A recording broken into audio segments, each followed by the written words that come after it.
நான் இந்துமதி அவர்கள்ட்ட கொண்டு போக நினைக்கிறது, இந்த டீலிமிட்டேஷன் இது ஒரு பெரிய கான்ட்ரவர்சி போயிட்டுருக்கு, பெண்களுடைய இடஒதுக்கீடு அது இது எல்லாமே. இதில் தாவேக்கா நிலைப்பாடு என்ன? கண்டிப்பாக இப்போ தான் அவங்க அறிவிச்சிருக்காங்க.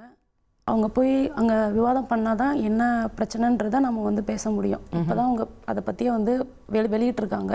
இன்னும் அதில் என்ன நிறை குறைகள் இருக்குன்றதை நம்ம இனிமே தான் பார்க்க முடியும். நம்ம உடனே ஒரு வருஷமாக இது ஆன்கோயிங் டிபேட் தானே மேடம்? ஆன்கோயிங் டிபேட் தான் மேம். இப்போ தான் அவங்க அறிவிச்சிருக்காங்க. ஸோ அதில் என்ன நிறைய இருக்குது என்ன குறை இருக்குன்றதை நம்ம பார்த்துட்டு தான் அதுக்கான நம்ம எதிர்க்கிறதும் சப்போர்ட் பண்ணுறதும் நம்ம பண்ண முடியும். எது சொன்னாலும் நம்ம எதிர்க்க முடியாது. அதில் ஏதாவது நமக்கு எதிராக ஏதாவது விஷயம் இருக்குது அப்படின்னா அந்த டைமில் கண்டிப்பாக நாங்கள் எங்கள் குரல் ஓங்கி ஒலிக்கும்.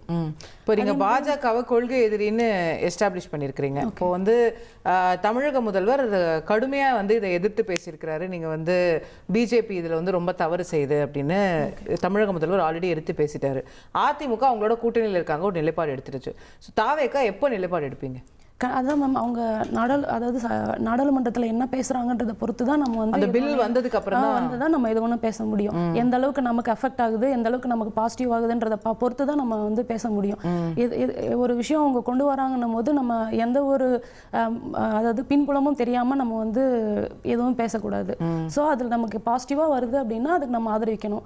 இல்லை நமக்கு நெகட்டிவாக வருதுன்னா கண்டிப்பாக அதுக்கான எதிர்ப்பை எங்கள் சைடு கண்டிப்பாக 16ஆம் தேதி நீங்கள் பில்லை பார்த்துட்டு நாடாளுமன்றத்தில் என்ன பாஸ் ஆகுதுன்றதை பார்த்துட்டு நாங்கள் கண்டிப்பாக அதுக்கான ரிப்ளை நாங்கள் கொடுப்போம். இதேதுல்லா இது ஒரு மெஷர்ட் அப்ரோச்சா சரியான விஷயமா நீங்க தெரியல. இன்னைக்கு எல்லா விமர்சனமுமே என்ன வருது, இன்னும் பில்லு தாக்கல் செய்யவே படலை, யாருக்கு எத்தனை தொகுதி எந்த மாநிலத்துக்கு பிரிய போகுதுன்னு தெரிய போகிறது இல்லை. பெண்களுக்கு மேடம் சொன்னது போல 250 பேருக்கு மேலே பெண்கள் நாடாளுமன்றத்துக்கு போகிறதுக்கான வாய்ப்பு. அப்போ இதையே ஆரம்ப கட்டத்திலே எதிர்க்கணும். யார் எதிர்க்கிறா? முதலமைச்சர் எதிர்க்கிறாரு. சரி, முதலமைச்சர் காங்கிரஸ் எதிர்க்கலையோ? ஒரு நிமிஷம், முதலமைச்சர் ஏன் எதிர்க்கிறாரு? 3 விஷயங்கள் சொல்றாரு, ரொம்ப தெளிவாக புரிந்து கொள்ளணும். இதுவரை நீங்களே சொன்ன மாதிரி இந்த சட்டம்னா என்ன கொண்டு வர போறாங்கிறத தகவல் இதுவரையும் தெரியல. உங்களுக்கு எனக்கு இல்ல, என்ன கொண்டு வர போறாங்கன்னு தெரியும், எண்ணிக்கை தெரியாது. அதாம்மா, ஒரு பாராளுமன்ற உறுப்பினர்கள் இதை சொல்லணுமா இல்லையா? எதுவுமே தாக்கல் பண்ணாதான் சார் சொல்லுவாங்க. 16ஆம் தேதி தான் சார் தாக்கல்.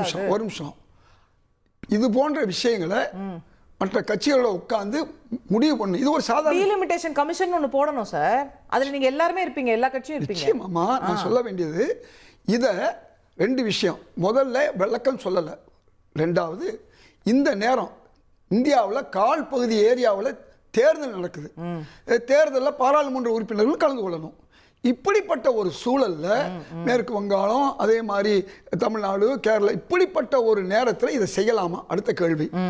3வது கேள்வி, நீங்க கொண்டு வரக்கூடியதுல திருமதி சோனியா காந்தி ஒரு கட்டுரை எழுதினாங்க. அந்த கட்டுரையை எடுத்து தமிழக முதல்வர் பேசுறாரு, பெரிய மீட்டிங்ல பேசுறாரு. என்ன சொல்றாரு? நாங்க ஏற்கனவே 50 விழுக்காடே கொடுத்துட்டோம். எதுல? உள்ளாட்சியில. அது மட்டுமல்ல, உள்ளாட்சியில அந்த 33 பல மாநிலங்களில் அமல்படுத்திட்டோம். 2வது, இந்த சட்டத்தை நாங்க தான் உங்க எல்லா கட்சியோட ஆதரவோட கொண்டு வந்தோம். சோனியா காந்தி சொல்றாங்க 12 வருஷத்துக்கு முன்னாடி நாங்க கொண்டு வந்துட்டோம்.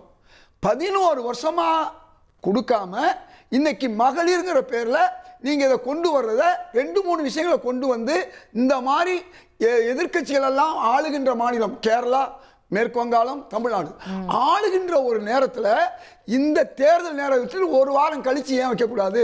10 நாள் கழிச்சு ஏன் வைக்கக்கூடாது? ஒரு இந்தியாவுடைய மிகப்பெரிய ஒரு விஷயத்தை இதை ஏன் இந்த மாதிரி நீங்க மூடு மந்திரமா பண்றீங்க? இதைத்தான் அழகா இன்னைக்கு கார்கே அவர்கள் சொல்லியிருக்காரு, ரொம்ப தெளிவா சொல்லியிருக்காரு. நாங்க இந்த சட்டத்தை ஆதரிக்கிறோம், நாங்க தான் கொண்டு வந்தோம். அது மட்டுமல்ல, தமிழ்நாடு உட்பட பல மாநிலங்கள் 50 விழுக்காடு டீலிமிட்டேஷனையும் ஆதரிக்கிறீங்க. நாங்க விளக்கம் சொல்லுங்க. எதுவா இருக்கட்டும், நீங்க ஒரு பாராளுமன்ற உறுப்பினருக்கு இந்திய மக்களுக்கு வழக்கு இப்படி விளக்காதனாலதான் பல சட்ட மசோதாக்கள் விவசாய விஷயங்கள்ல நீங்க விளக்கமா சொல்லலாம்னால பிரச்சனை வந்து நீங்க வாபஸ் வாங்கினீங்க. பல விஷயங்கள் நீங்க வாபஸ் வாங்கினதுக்கு என்ன காரணம்? மக்கள்கிட்ட போய் சேரல. பல போராட்டங்கள் ஏன் நடந்துச்சுன்னா அதை விளக்கமா சொல்லாம போராட்டங்கள் நடந்த பிறகு பில்லுல பிரச்சனை இல்ல, அது விளக்கம் கொடுத்து சரியா மக்கள்கிட்ட சொல்லாததான். விவசாய சட்டம் நல்ல சட்டம், அது சரியா சொல்லல மக்கள். விவசாய சட்டம் நல்ல சட்டம், நல்ல சட்டமோ அல்ல சட்டமோ அதை சரிப்படுத்தணும் தான் சொல்றோம். நீங்க மக்கள்கிட்ட விளக்கம் கொடுக்கலன்னு தான் சார் சொல்றீங்க. சார், நான் விளக்கம் கொடுக்கற சொல்ல இந்த மேட்ரு, எந்த மேட்ரு? நீங்க தான் விவசாய சட்டத்தை கொண்டே வந்தீங்க. இல்ல நான் சொல்றது நாங்க தான் ஜிஎஸ்டி கொண்டு வந்தோம்.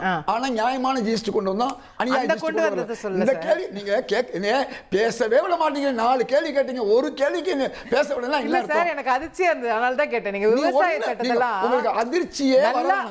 நல்லா மக்கள்கிட்ட கொண்டு போய் சேர்த்திருந்தா நல்லா இருந்திருக்கும். நீங்க தேவையில்லாம வாபஸ் வாங்கிட்டீங்க. தேவையில்லாம வாபஸ் வாங்க நிலைமைக்கு அவங்க போயிட்டாங்க. அதுதான் சொல்றேன். என்ன காரணம்னா அதை முறைப்படுத்தி விவசாயிகளை கூப்பிட்டு விளக்கம் கேட்டு இதை செய்யலாமான்னு கேட்டு சம்பந்தப்பட்டவங்க பாதிக்கப்பட்டவங்களை கேட்கணும். இப்போ என்னென்ன பிரச்சனைகள் உங்களுக்கு? இப்போ உதாரணமா, அதாவது பங்களாதேஷுக்கு நம்ம நெசவாளிகள் அவங்க ஏற்றுமதி பண்ணால் 0% தான் அமெரிக்காவில். நம்ம இந்தியாவுடைய நெசவாளிகள் அனுப்புனா எவ்வளவு தெரியுமா? 18%.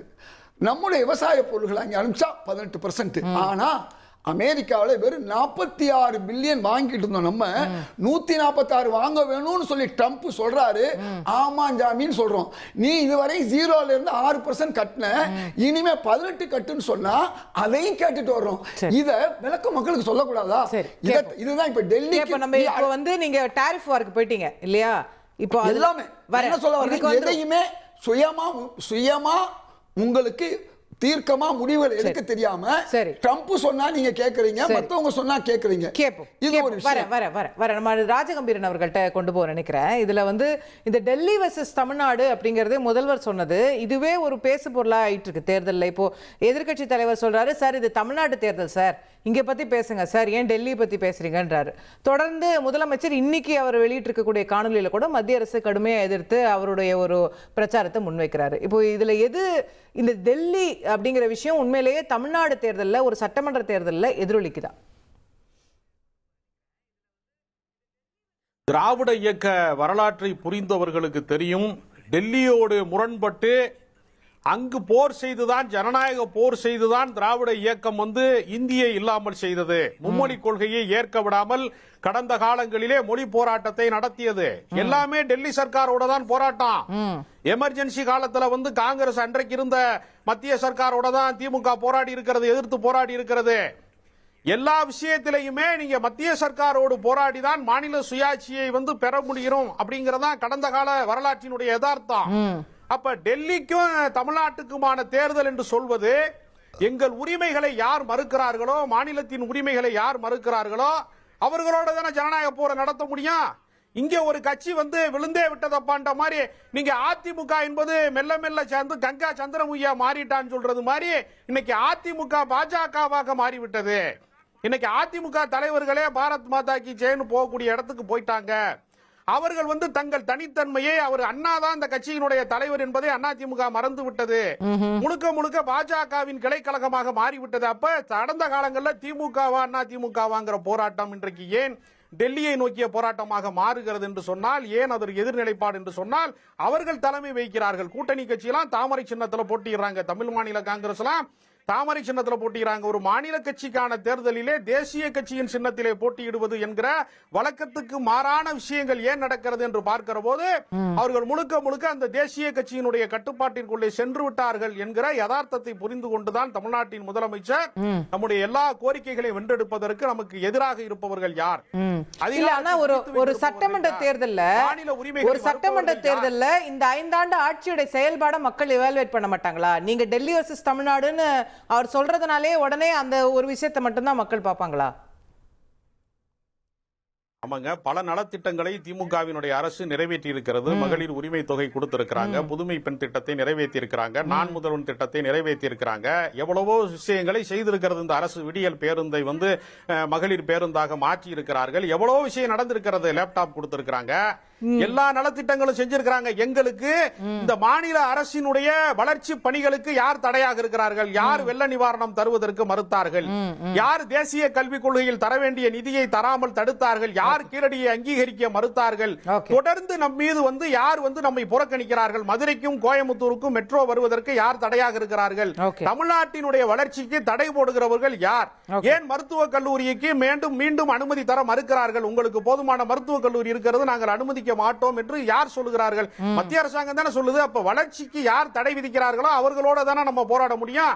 அவர்கள் தானே எதிர்நிலைப்பாட்டில் இருக்கிறாங்க. மாநில கட்சி என்பது இன்னைக்கு நியாயமா பார்த்தா இந்த தொகுதி மறுசீரமைப்பு, இந்த இதை சீரமைப்பதை குறித்து அதிமுக தங்களுடைய நிலைப்பாட்டை வெளிப்படுத்தணும். நீங்கள் பாஜக நிலைப்பாட்டையே வெளிப்படுத்திட்டு இருக்கீங்களே. உங்களுக்கு தானே தொகுதி குறைய போகுது. தென்னிந்தியாவில் இருக்கக்கூடிய மாநிலங்கள் பாதிக்கப்படுகிறது என்றால் மாநில கட்சியாக இருக்கிற அதிமுகவுக்கு அது பாதிப்பு தானே. அதிமுகவினுடைய தனித்தன்மை அவர்கள் இழந்து விட்டு முதல்வர் எதை பேசுகிறாரோ அதே கோரிக்கையை எடப்பாடி பழனிசாமிக்கு இருந்திருக்க வேண்டும்ல. அவர் அந்த கருத்தையே சொல்ல மறுக்கிறார் என்று சொன்னால் அவர்கள் அடிமை திமுகவாக மாறிவிட்டார்கள் என்பதுதான் அதற்கு அர்த்தம். இனி செல்லும் இடமெல்லாம் செய்தி. தந்தை டிவியின் வாட்ஸ்அப் சேனலை ஃபாலோ பண்ணினா செல்ல இருக்கும் இடமெல்லாம் செய்தி. இதோ QR கோட் இப்பவே ஸ்கேன் பண்ணுங்க, ஃபாலோ பண்ணுங்க.